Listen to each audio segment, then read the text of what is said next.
Hey Kurt, this is Richard Wilson from Mad Shelley Films, and we have a message for you. This is Mad Shelley Films, and you're listening to Inspirado Projecto Radio.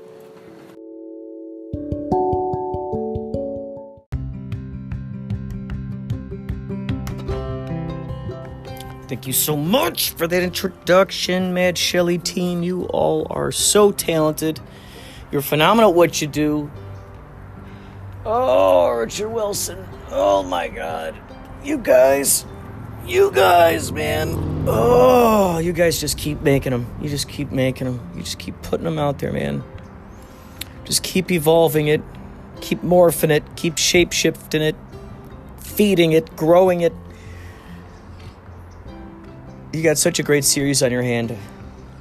Under the Flowers, Egads, so good. And now we're going to listen to a piece of an interview that I had with Blythe Baines, my fellow synchronicity lover, my fellow lover of synchronicity.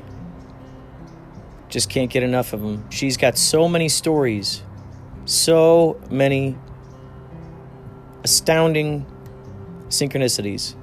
And you'll find that the more she just keeps inviting them in, the more they just keep happening. It's just so good. It is so good. This is such an extraordinary education in charting the words and language that we're using and charting it directly like a breadcrumb trail, watching how it evolves. So we got Blythe Baines next, and after that, we've got my journey to Unusual Tuesdays at Sunspace. So stick around, folks. Stick around. There might be something that you like. Thank you. So it was one of the craziest things, and that's one of the reasons that I know it's so important to, if you see something and like you're not happy about it, instead of being like mean or irked about it, be like, okay, it's the way it is, like I'll see where it takes me. And I love it. You've changed your attitude about it. And you're like, okay, let's just see what happens here. Yeah. And you could never have anticipated that kind of crazy discovery. Yep. It was insane. It was like just one of the most coincidental things. And my friend was just so surprised. He's like, you're kidding.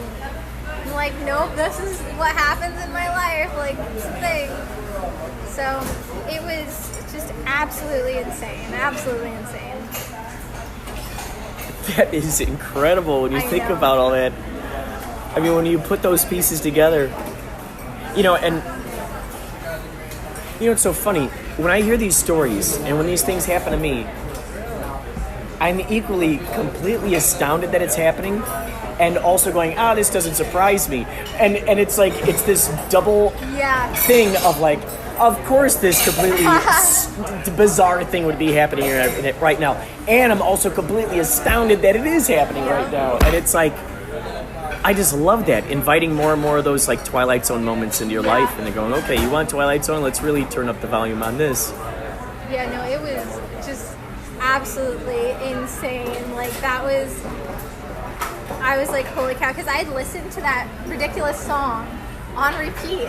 Because it was so funny. Because it was just like, a bunch of, young guys who had like just been to a strip club for their first time. They were talking about like spending all this money at the strip club. In reality, like after that experience, they were all broke. It was just like, there was so much humor and all of it. I love it. It was like a documentary. Oh my God. Oh gosh. It was so fun. It's incredible. Yeah, no. I feel so genuinely lucky for like the level of the weird experiences that happen to me, because it's like some of it is just like really out of this world. So who are some of the people that you want to work with? Let's conjure this up right now. Who are some of the people that you want to... I really need to like think about that. It was amazing being able to get like Snoop Dogg on. How did you do that? Okay, so 2 different guys, both named Sean, the names spelled differently though, made it happen. And I was just like, holy cow, like but I think that was in my mind, because Carter was like, you know, the next step is to get like a featured artist, and in my mind I was like, I don't know if we can like really, you know, get someone like big, you know, this early on. Made it happen. Which is so funny, the master of manifestations here, even, you know, and then the fact that you opened it up and allowed for that to happen. Exactly, and then it ended up happening, and so now I'm just like, okay, like anything could happen. I really have gotten into the mindset of like really anything is possible, because I have been able to do things so far that I, you know, a couple years ago I would have been like, that is completely impossible. But again, climbing that ladder of like trust and belief really helps. So, and powering it with excitement for the next crazy stuff that you want to. No, exactly, and I'm so excited to like, you know, I have one single coming after, you know, White Rabbit, and then also an EP, a 5-song EP, and then I'm doing a song with I did a song with my friend Fergs featured on it, and so he's going to be releasing that fairly soon. So it should be like, you know, 7 more songs before. As if you weren't ubiquitous already. You're just, it's like you're going to be all over the place. And I, you know, for a long time, because it's been like 6 months between Devout and White Rabbit, which was a little bit long for me, but I'm glad that we finally have, you know, a new song out, because you want something to kind of like be able to push and promote, and you want to keep that momentum going, because that's such an important thing to do. But just seeing like how everyone reacted when I dropped my new song, because I obviously have more of a following than I did when I first dropped the EP. I had like, you know, a very like small following at that point, because I only had one song out. Well, and everybody starts somewhere anyway, you know? Exactly, and so now it was like, you know, it was like just this huge influx of people posting on their stories, like, you know, go check out White Rabbit, and it was just the most amazing thing to see how many people cared. Whoa. Like, it was just like, holy cow, like there are people who really genuinely want to hear more of my music. They're excited for it. They're waiting for the next song. They're waiting for the EP. And so it's, you know, it's such a beautiful thing, realizing that. And I really want to, you know, there's always that balance to be found between, you know, doing what you love, but also giving the fans enough, and, you know, giving them something that both you and them love. And so I've, you know, been trying to like find that perfect balance between everything. And I definitely think that, you know, it's so great that we now have this whole deal with the subsidiary of Sony like solidified, so that we can get music out faster. Now that that's all solidified, the waiting game is kind of over, and just as everything gets, you know, finished up, we can just release it. You know what I mean? So it's interesting. You said something about, you know, about giving, you know, making something that you want, and then also something for the fans. What's interesting is, do we ever really know, how should I put it? We know that right now people are operating on enjoying stuff that's just being given to them, or that they're told that they should be moving in a direction towards this direction or that direction. And a lot of companies out there trying to spend time trying to figure out what does the audience want or something. What's interesting and what I think is so beautiful is the idea that the more that an artist eases into their own perspective, especially you coming from a place of source, which touches every single person anyway, you know, like the Bob Dylans of the world, you know, these people who are creating the music they're creating and not even realizing the effect that they're having. Like the people up in Laurel Canyon, for instance, all that beautiful music just, you know, they're living up in these communities with just nature, and you know, singing about harmony and love and all that great stuff. And then that goes out there on the airwaves, and you know, it's almost like sometimes we never know what people will dig or not dig until we actually go forward. Yeah. The good news is that no matter what, those who really resonate with it will be brought to it no matter what, you know? And I make the music that I want to hear. And Yes. I've realized, I wish that people would write about this stuff, and like instead of wishing it, why not just do it? That's the best. Yeah, make the art that you want to see in the yeah, world. exactly. And so that's kind of what I've been doing, just talking about, all these subjects like manifestation, God, like even, the occult, that kind of stuff. I'm like, I wish more people would just talk about this, because there's such like a community whose mind is open to all this kind of stuff existing. And they're not hearing about it in a lot of their music. They're just hearing about, the cars and the designer clothes and everything, and it's not... Low-hanging fruit, very kind of lowest common denominator. It's not stimulating emotionally or mentally. And I just want people to really be able to, like, feel when they listen to my music, whether it's, like, feeling... like they're in touch with God, or feeling like they're excited to have like a fun day, or like, I just want to put them in, whatever emotions they want to be feeling, because that's the power of music, is it's this, vibrational level that, you get to decide where you tune to. And so choosing to listen to a song that's like upbeat, uplifting, it puts you on that level.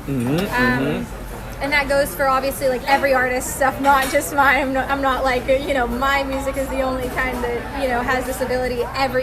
Literally every song out there is, vibrating at a certain frequency. And how it makes you feel is a really good indicator of whether it's a high frequency or a low frequency. What's interesting is that with things like Spotify, people can stumble into your music accidentally, which is a beautiful thing, because it's like, they'll say, oh, well, if you like this song, and then they'll automatically attach it to something that sounds a little similar. The Discover Weekly algorithm, and I love that, because I've gotten like a decent amount of new listeners from Discover Weekly. And it's just been like the coolest thing, getting the messages of people being like, hey, like I really like this song, or like heard it on Discover Weekly, and then I listened to all your other stuff. And it's so cool that they have the software to kind of like analyze all this stuff and say like, okay, this person likes these artists, so if they like these artists, then we're gonna recommend this song. It's incredible. Yeah, it's really neat.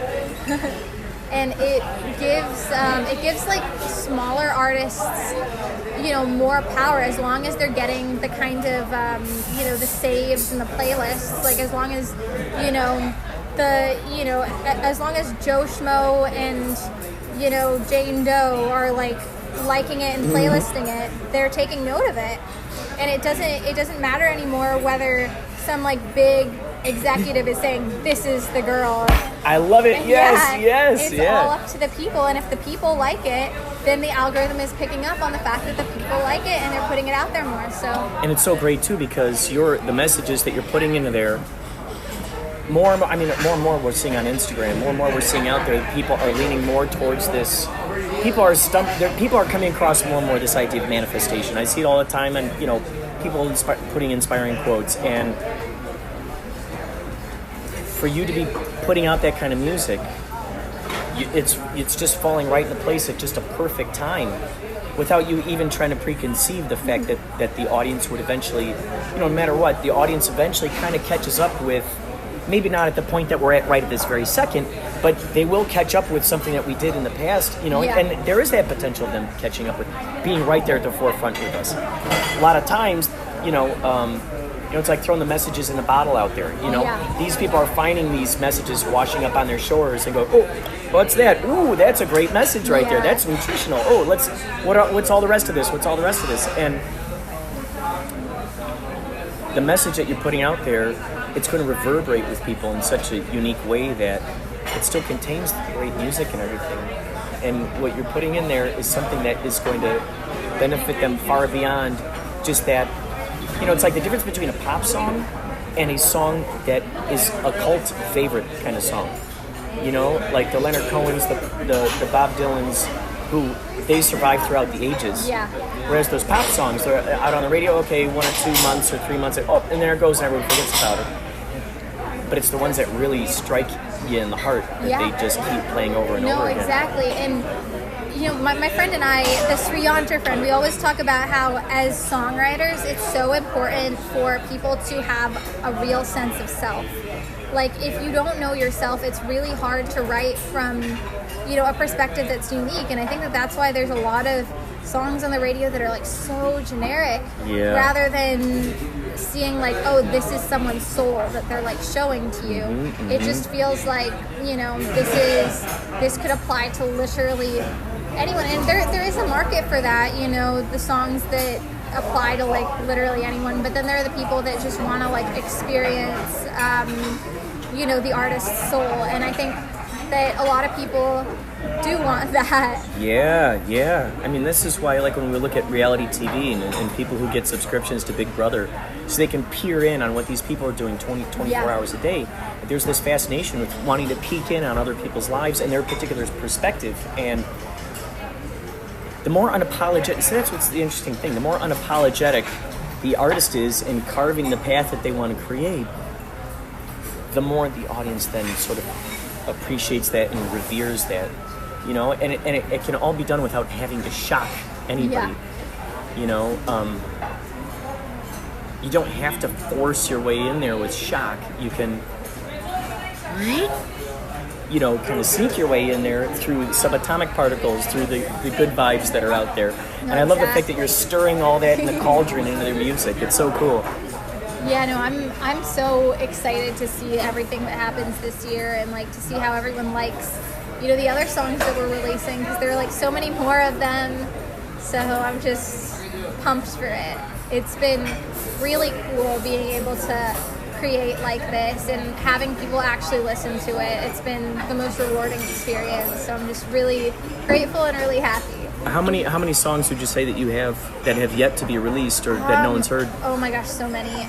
So we have those 7 that we're releasing this year. 3 off of the next project. We don't know if that's going to be like singles, if that's going to be on an album, if that's going to be on another EP. Although I think I want my next thing, like instead of an EP, I think I want it to be an album. But yeah, we have those 7 and then 3, so we have 10, and then 11, and then I have my ones with verbs, so that's probably like at least 16. So many. So do you feel that there's something you're waiting for in order to release those, or like why? For a while, it was just because we were waiting for our deal to solidify with the subsidiary of Sony. Now that that's solidified, we just give everything to them, and then like 29 days after, it's out. So, yeah. So now there isn't that wait anymore. Now we have like, this, ability to really just get it out there. Whoa, quickly. Incredible. Fairly quickly, if you consider a month. Incredible. Like, quickly, yeah. I mean, that's instantaneous. Like in this day and age, I mean, we have so much power as artists now. I love it. I just love the power that's in our hands. No, it's amazing. We don't have to beg for some big giant, some mogul to take notice of us. Yeah. They take notice because you're seeing you're carving your own path. That's the crazy thing. It's like when you're doing your own thing, it's a funny thing. People peer in and they want to see what's going on over there when you're over here working on something. But if you're going, hey everybody, check out what I'm doing, they're like, oh God, please, you're so loud, just don't look at that. Come on, just leave us alone. But if you're over here and you're working on something, people can't help but want to peer in and go, what's going on over there? Yeah, no, exactly. Like, I think a really good example of that is that guy Roddy Ricch. He's a rapper and he's like 20 and he's from Compton. And like, he's just so like focused on his craft. He's just like always working, and he has the most interesting flows. Like, you listen to his stuff and you're like, wait, this is different. And I don't listen to like a ton of rap, but when I've come across his stuff, I'm like, wait, that's different. I really think he's gonna be huge because he's just different in like a really cool way. But yeah, he has like the support of all of Compton, and that's how he literally took off, because Compton was behind him.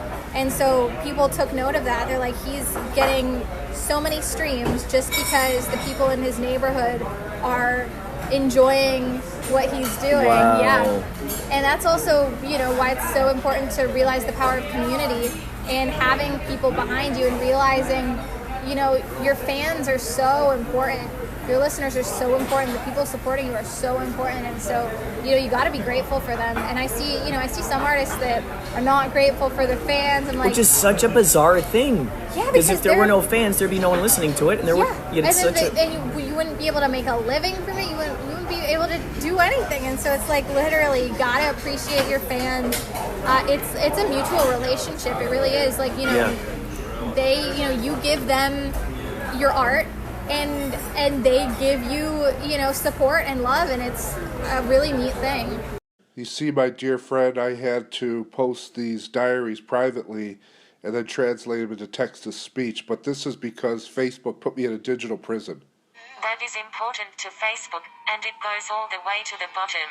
And there's no one there to raise them if you do.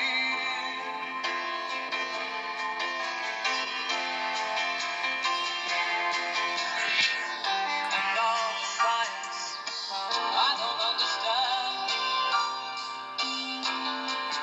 It's just my job 5 days a week.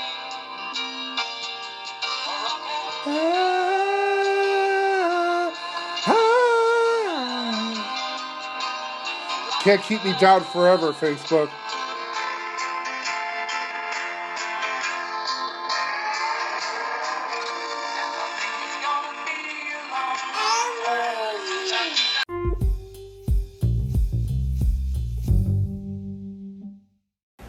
It is now 6:36.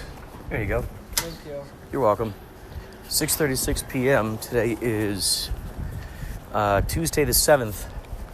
I'm heading up to Sunland Sunspace tonight for Unusual Tuesdays. Craig Spivak will not be joining me. This is a solo mission.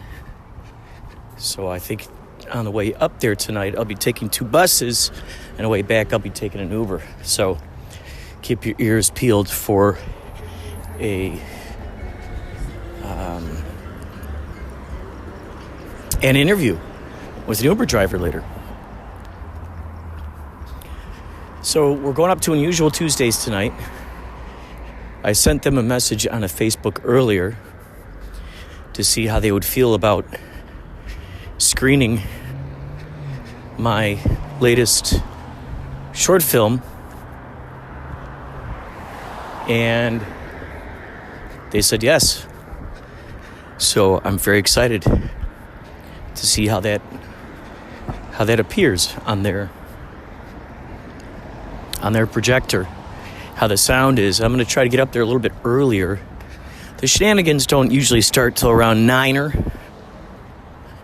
They usually start around 9:00, but I like to, my mission is to get up there earlier so that way we can take a look at the sounds, dial in the sound, see if it's too loud, if it's good amount, and all that jazz. I'm bringing the file on a flash drive, or some call it the thumb drive, because it's the size of most people's thumbs. Wikipedia states that thumb drives are the exact size. They're named after the human thumb. In fact, let's just say it, the human thumb. The average human thumb. So they've figured out that a flash drive's the same amount, same size as the thumb. So then they just go, you know what? Let's just call it the thumb drive, and that'll save us a lot of explanation. That'll just be obvious. And that's just a little something we don't even have to talk much about or to comment about in the press. So that's why it's called the thumb drive. So I have a thumb drive in my pocket. I've been getting a lot of comments. Is that a thumb in your pocket, or are you just happy happy to see me. So I'm getting a lot of that type of interaction ever since I put the thumb drive into my pocket. So what I'll do tonight is I'll give that to the guys, whoever is in charge of the projector master. I'll give it to the projector master, and we'll let him figure out what the proper dimensions are, all that jazz. I gotta say, on this app I've been using to edit, I've been using just for the past, 6 or 7 IGTV videos that I've created. Those have been done on my phone in an editing app called Video Leap. Now, the tricky thing about it, the interesting thing to take into consideration with this is that the crazy thing to take into consideration is that some of the videos that are shot are, what do they call them? Portrait mode? Yeah, portrait and landscape. Okay, so you do this stuff in portrait mode, and you think that it would fit just fine with the landscape mode. It's just, let's see, how do I put it? If you try to mix landscape videos with the portrait videos, it makes it really, I don't even know how to truly explain it, but it's like you could, okay, so for instance, it kind of bases what it's going to do on whatever that first video format is, for the lack of a better way of explaining this. So let's say, for instance, you have a portrait mode video straight up and down, and you got that up on a big screen. But then, let's see, how do I explain this? But then if you bring in some landscape videos, it'll edit it to what the previous portrait thing was, if that makes sense. I don't even know if that even makes sense. So it's all just a very, very strange thing. I wish I could even truly explain it, but it's nothing that I can totally explain. Because, if I were to put it this way, now if you were to take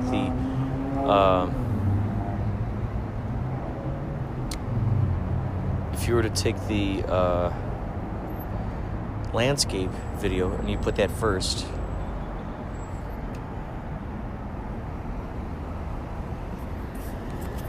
and then you try putting in portrait modes,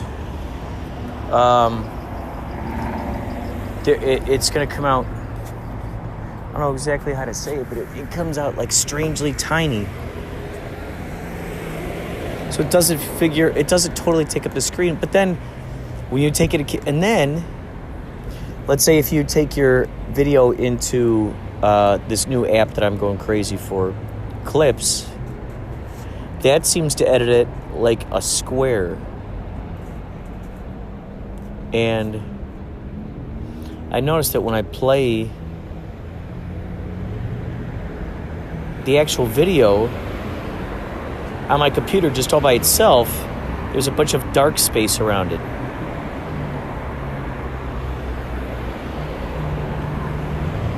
Like there's a bunch of dark space. So we'll see how it all works.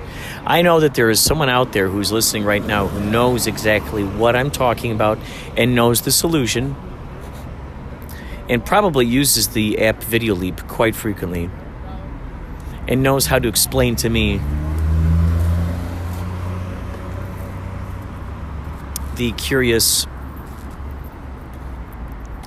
state of being that we find ourselves in, the conundrum with editing on this program.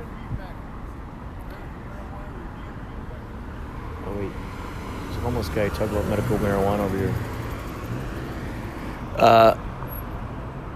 It's so very intriguing. It's so very intriguing. You're listening to me, I bet, going, what the heck? Why am I listening to you complain about all this jargon, all this computer jargon? Well, I don't know about you, but I find it actually strangely fascinating when I listen to people talk very intricately within the lexicon and arenas of interest that they have explored.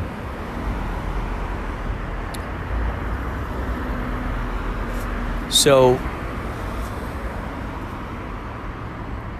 when I listen to folks talking about that stuff, it's interesting because it's teaching me something new. It's actually kind of hypnotic because, especially if I have no frame of reference for it. I remember one time I thought I'd be real smart. This was during the time when the Large Hadron Collider they were doing a lot of tests. Not that they're not still doing tests, but this was, in the news that a lot of tests were going on, and they were trying to do the Big Bang, basically. Big Bang. They were trying to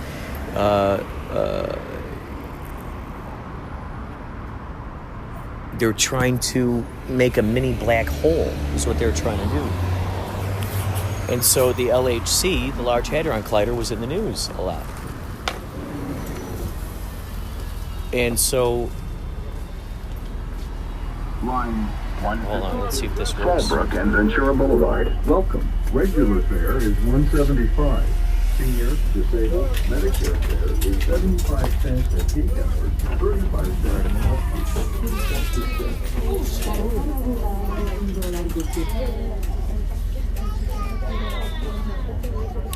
So I thought I would mention to Stuart, an old family friend of the family, old friend of the family. He works for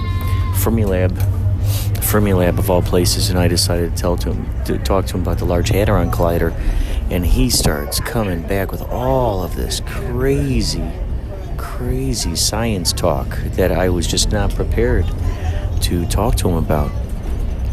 And this man, holy moly, he was just blasting it, and I just went into a daze. I just was zoned out, and it just became this hypnotic thing. So ideally, my travels and travails are doing the same for you. As you hear, I'm on the bus now, so I'm going to hang up for now, and most likely the next time we'll be talking is at Sunland Sunspace. All right, take care.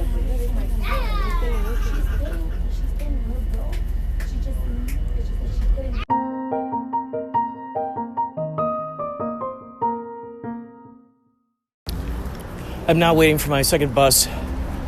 It should be here in about 10 minutes. I figured I'd go up and get a taco.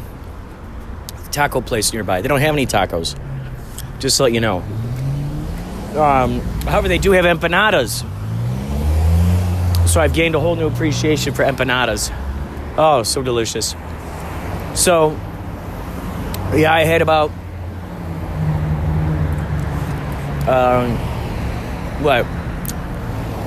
18 minutes or so. So I went over there. I had a couple of very nice warm empanadas. Ran across the street to the liquor store. Grabbed a little tiny Smirnoff vodka thing. Got that, and I got a bottle of water right here, which I'll be drinking as I'm waiting for it. We got 9 minutes here. 9 minutes.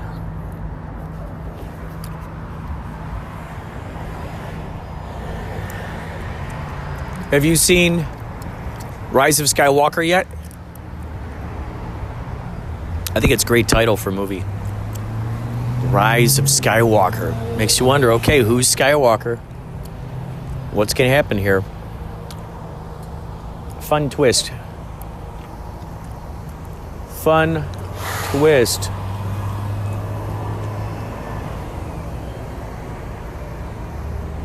Wow.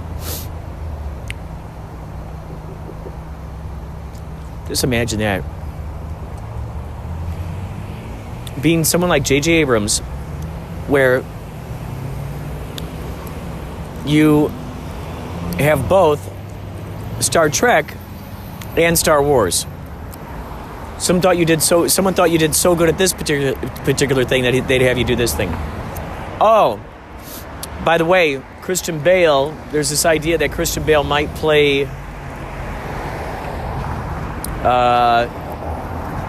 what character is that?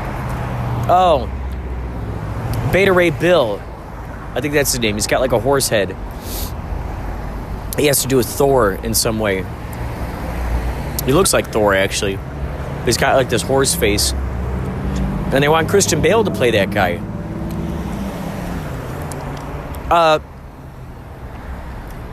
What's interesting to me is that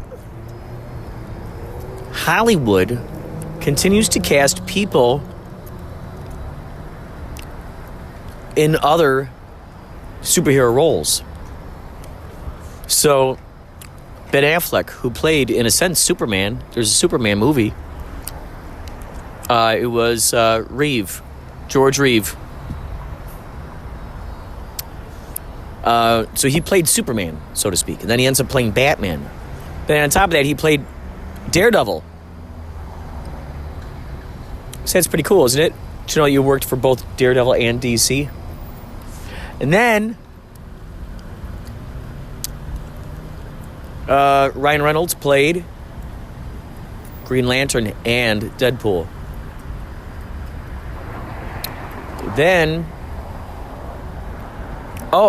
Josh Brolin played this cowboy guy, like a cowboy Marvel comic book guy, who had like half his mouth missing or something. His name escapes me, but he played that guy, and then he played Thanos.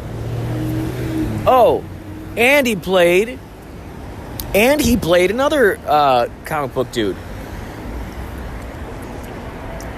There's a movie with Cable in it, right? Oh, that was in Deadpool? I think that was Deadpool 2. So he played the bad guy in that. It's so interesting to me. Just give someone else a chance. You know? What's his name? Played Johnny Blaze or Johnny Fire. What's his name? From Fantastic Four. The fire dude. I want to say Johnny Blaze, but I think Johnny Blaze is the name of the guy who does Ghost Rider. The Ghost Rider guy. Oh my god, I think I'm watching someone get into a Lamborghini.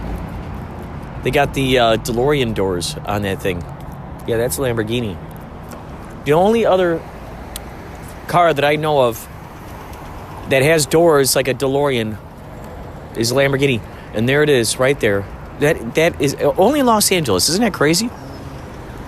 I don't want to say only in Los Angeles. That's just a recycled thing that I've heard people say. There are a lot of Lamborghinis in Los Angeles. That is for sure.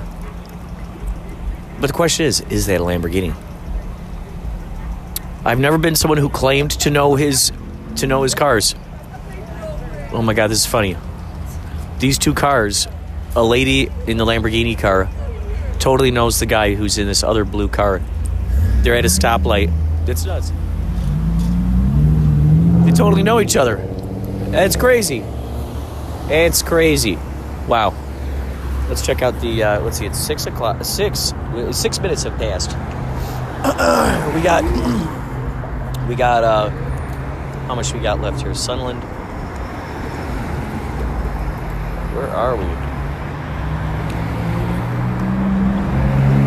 Where are we? 5 minutes. On its way in 5 minutes.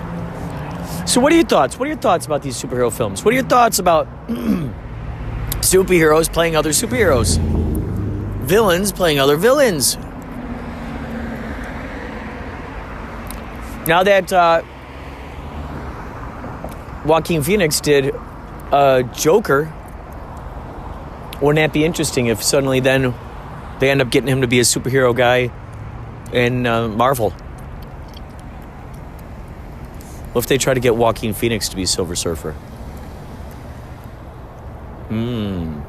Something to think about. Something to think about. Okay, folks, we're going to sign off now. All right? And when I come back, it'll be more time in the future for you.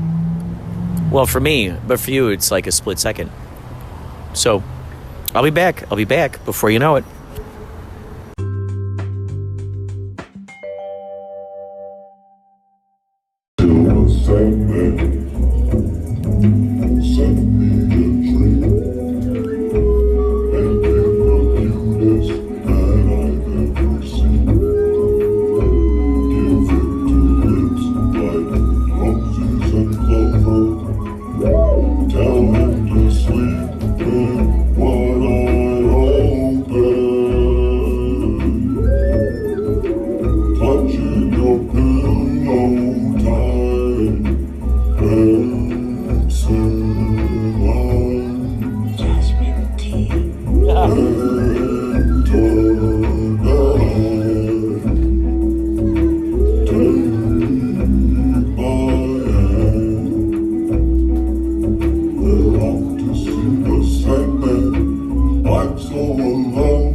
Wait a minute.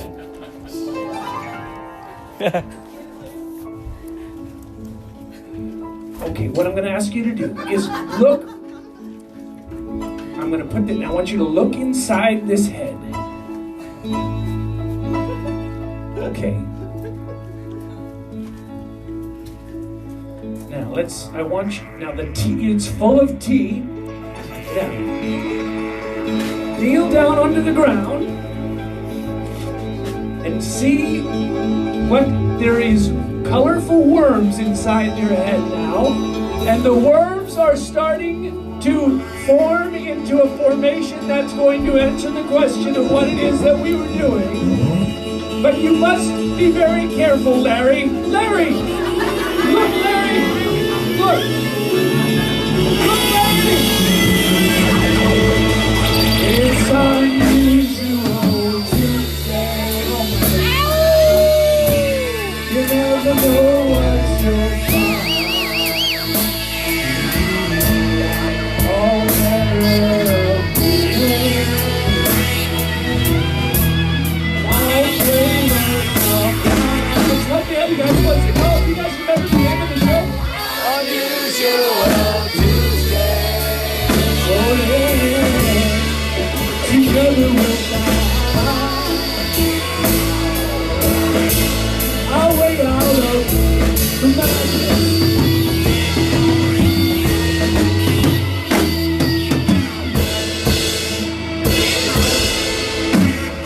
Our way out of our mind. Hey, we got a great show for you today. Thanks for coming. But before we get to it, let's refer to the other days of the week, just so that we can contrast them to tonight. You know what I'm talking about? All of those other days, like Monday.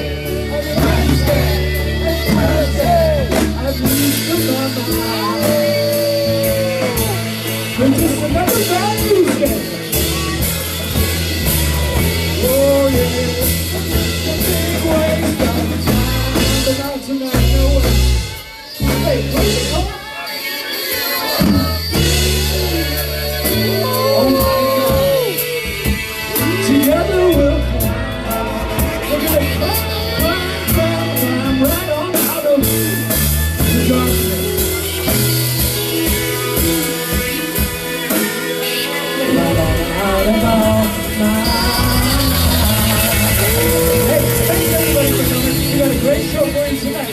from Holy Petra, let's refer to the other days that we hadn't referred to already. Do you know what I'm talking about? Yes. All of those.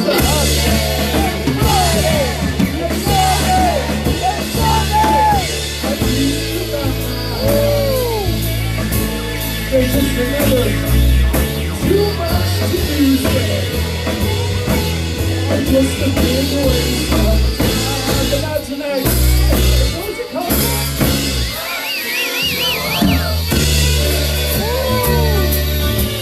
Precisely.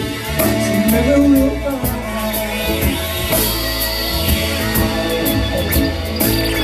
our way out of the madness and the darkness. I think we found our way out of our mind. Hey, thanks for coming tonight. We got a great show for you tonight.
Conspiring against me, but I turned it and then I go like this, and they've already started to. Time. No, watch it.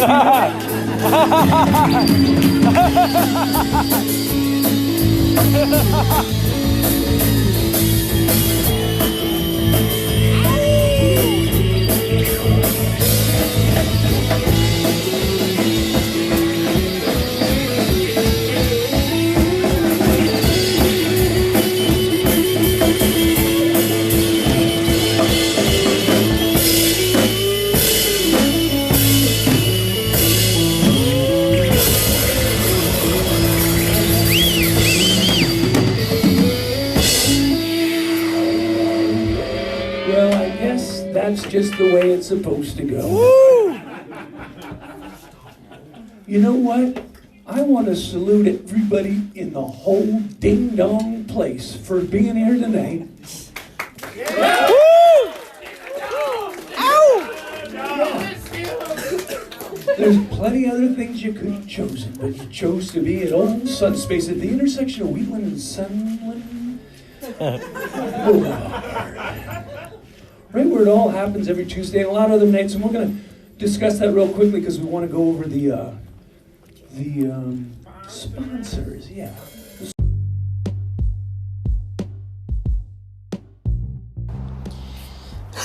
So as I record this, the date is Thursday the 9th. It's 1:45 p.m. And here's the story on what happened with the screening.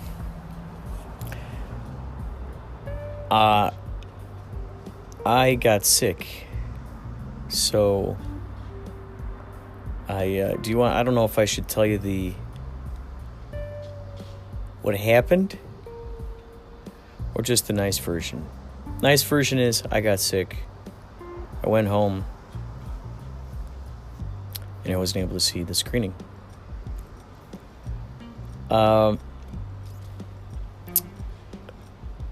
The hidden version of this, and let this be a lesson to all of you who don't drink that often. I really don't drink that often, but I wanted to celebrate, and I thought it'd be fun. So earlier in the day, I got a chelada. This is about an hour before I went up there. I drank a chelada. Oh, it was so delicious, so delicious. And took the train or the bus, took the first bus, and I had about a 20-minute wait. So I went over to this place. I had 2 empanadas, delicious. I went over to, then I thought, what the heck? I'll see if maybe I'll get a Fireball. I usually like drinking a Fireball, just one of those gets me up, gets me right gets me where I likes to be. I was just joking myself about the idea of taking the edge off. Just such a funny phrase to me. Yeah, let's just take the edge off. So, speaking of edge off, I got people standing up here on roofs around me. They're standing near the edge.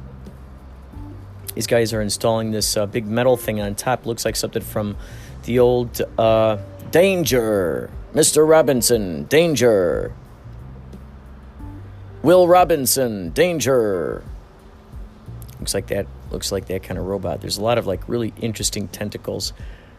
It does look like some kind of really interesting octopus right now. I will take a photo of that. So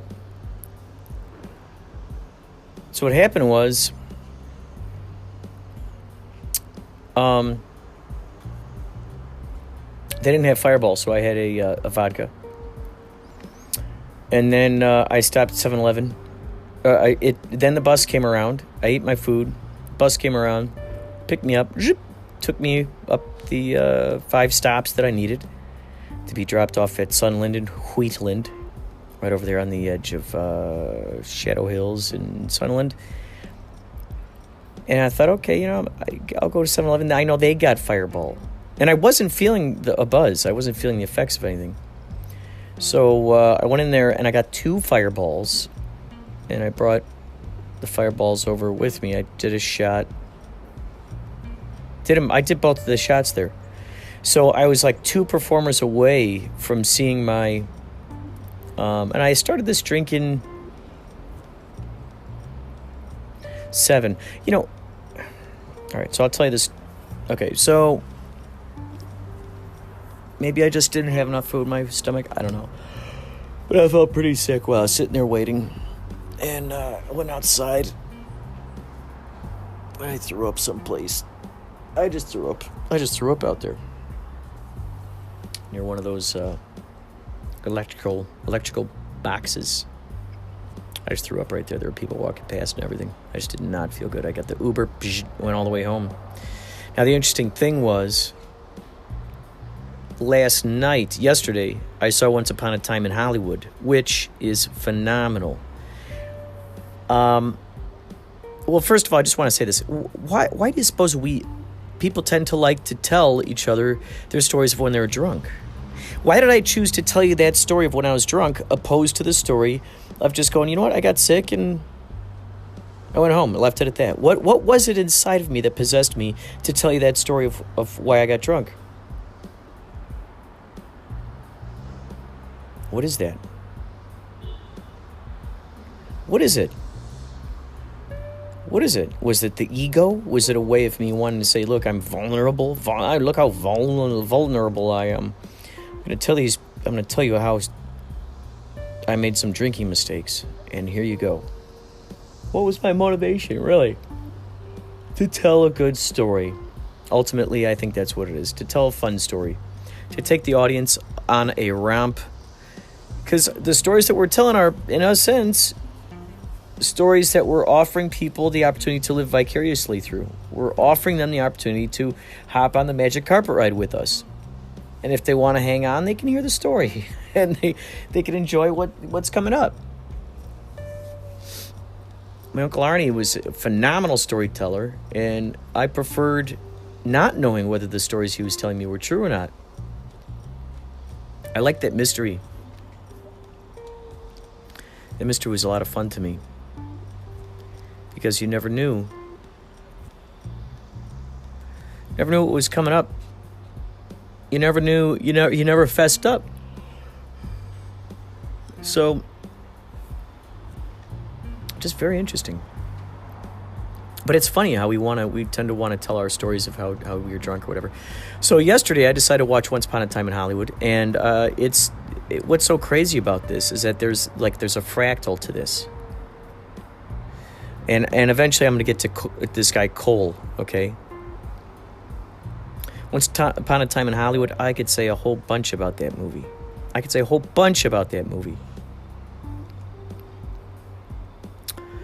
The one thing I will say is if you go to my Instagram account, which, by the way, there are more and more of you following over from the podcasts to my Instagram account, which thank you for that.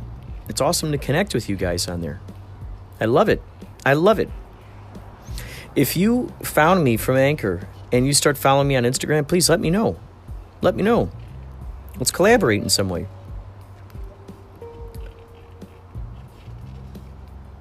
So I have a lot I could say about Once Upon a Time in Hollywood. Within the movie, this is what I want to say, and I posted this on my Instagram. Within the movie, there's a cover of Mad Magazine. As you know, they do parodies of movies. Mad Magazine, a cover of them spoofing his movie that he did within Once Upon a Time. What was it, Bounty Law? Is that what it was called? It was a TV show, I think it was. So they did it was funny. It was really clever. And then I realized, whoa, that actual cover came out in the Mad Magazine. That came out during that time that Once Upon a Time in Hollywood was actually coming around. How crazy is that when you think about that? It's just beautiful. So I shot a movie of the television with that cover on it, and then over to me opening up the cover, opening up the magazine. It's really cool. A lot of synchronicities, and just have been happening lately. So then I decided I'm in the mood for seeing old movies, old cinema. So the first thing that popped in my brain was Sunset Boulevard. I know that's one of David Lynch's favorite movies, and I can totally see why. There are a number of reasons in there why I can imagine David Lynch being inspired by this film. For instance, the whole story with the monkey. Just brilliant. It's a big question mark. So I watched that, and within that her name is Norma Desmond. Well, it's interesting because David Lynch named his character in Twin Peaks Norma Desmond, and on top of that, there's a guy within Sunset Boulevard that Norma Desmond says that called her while she's at Paramount. She says a man named Gordon Cole called her. So it's interesting, in Twin Peaks Season 3, this is something that helps Dougie come to life. Was on the TV show Sunset Boulevard is on. Wait, Desmond. Who is Desmond? No, not Norma Desmond. Norma Dennings. Dennings is her name. Agent Desmond from Fire Walk With Me. That's where that comes from. Oh, yeah. Wow. Bet you Norma Jennings. I bet he borrows her first name for there. So, anyway, Gordon Cole is one of the characters within Twin Peaks, within Sunset Boulevard. And I end up checking on my Facebook, and there's a message from Noel from Sunspace. Because apparently they still screened my movie, even though I wasn't there. I brought it over on a thumb drive, and they were able to transfer it to their computer. They were just going to play it right off the thumb drive, but then they just transferred it to the computer. So it was cool. It was right there. It was there in their possession. I had to leave.